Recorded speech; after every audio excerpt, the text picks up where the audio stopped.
Hi guys! Welcome po ulit sa aking channel. This is LYNMALACHI po. Simplify happiness, simpleng buhay, buhay na walang arte, less stress. Join me guys sa aking simpleng vlog for today. Isang magandang buhay po sa ating lahat.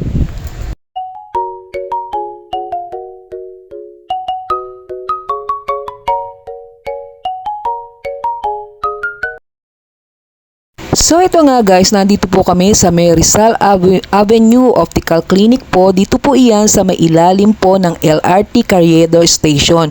So dito po yan sa may mga hilera ng mga pagawaan ng salamin. So yan, nandito po yan sa may ilalim ng LRT. So napakadali lang pong puntahan ng kanilang shop. So ito nga po, kami po ay magpapagawa ng eyeglass po ni Mister. Dahil nga po yung kanyang salamin is puro gasgas po. And then plus yung isa po ay nasira na rin po. So opo, tumatanggap po sila dito ng repair only. So kung gusto niyo lang papalitan yung lens or yung nose pin or nabali yung frame, so kung gusto niyo lang papalitan yung mga frame, pwede po, tumatanggap po sila dito. So yan, habang inaayos po yung salamin ni Mr. sa mata, so nag-iikot-ikot lang po ako dito at tumitingin. So guys, alam nyo, dito po maraming beses na po ako nakapagpagawa. So isang nagustuhan ko sa clinic na ito, yung doktora po is available agad. So marami na po ako napagawaan dito. One time po, meron po ako napagawaan dito, hinihintay po yung doktor. And then pagdating po ng doktor, siguro po may marami siyang clinic dito sa Quiapo or on call lang po siya talaga dun sa